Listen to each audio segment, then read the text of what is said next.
I think I took. Oh wait, yeah. Now I'm recording. Alright. September 13th, 1985, Super Mario Bros. Was released for the NES.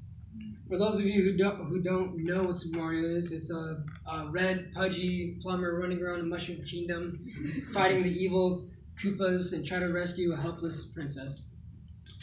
Well, the game has sold over 40 million units and holds the record for approximately 3 decades until we Fit knock it out of nowhere. So, have you ever went to a museum, looked at a painting, and thought, I could have done that easily? Well, if you understand the basics of coding, you would say the same for this game. It is my hope by the end of this speech you understand how to make a 2D platformer game in Game Maker Studios.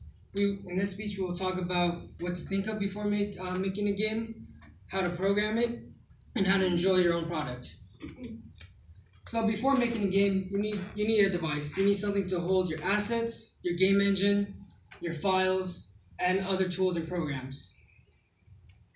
So let's start off with game engine. How to pick a game engine. Some questions you want to ask yourself is, am I good at programming? What's my budget? What's my team size? What's my scope? And what's my time frame? I believe Game Maker Studios 2 is great for beginners, especially for 2D platformers. Matter of fact, www.slant.com ranked it top 25 engines for beginners.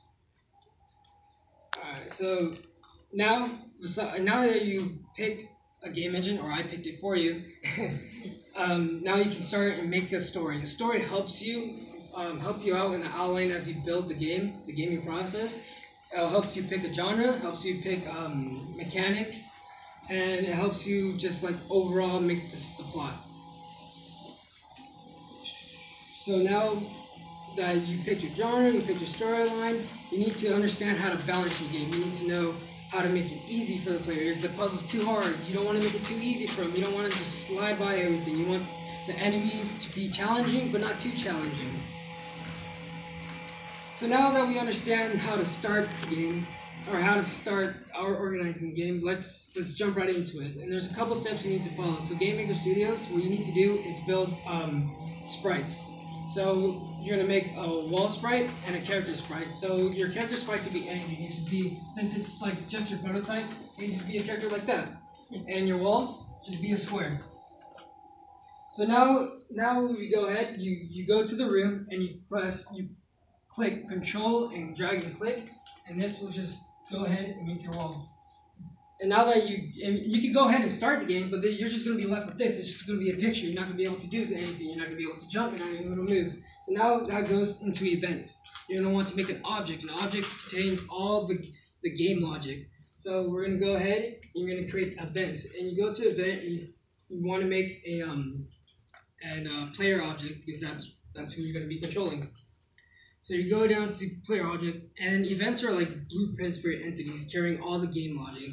So every event begins in the beginning as soon as you start your game. And so when a button is clicked, when something is created, or when something is destroyed. So now you go into the event, and there's going to be a pop-up screen. You're going to go ahead and create events. In this event, you're going to want to make your variables, which is your horizontal speed, your vertical speed, your gravity, and your walking speed. And these variables, they're just words that contain a number or another variable that tells it what this means and what it's supposed to do. So let's go ahead and just demonstrate one real quick. So let's talk about moving left. So it'll be key underscore left equals keyboard. So just underscore left VK check.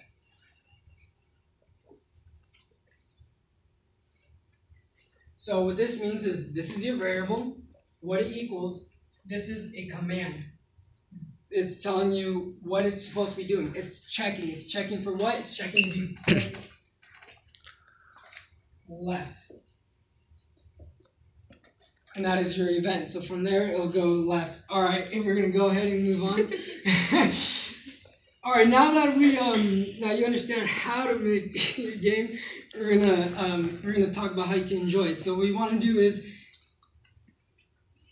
share with your friends, show people what you've done, be proud of your own projects. In conclusion, what you want to figure out is that now that you made your own game, you can go ahead and create a hero and create your own world with your own rules and your own stories. Make your own imagination.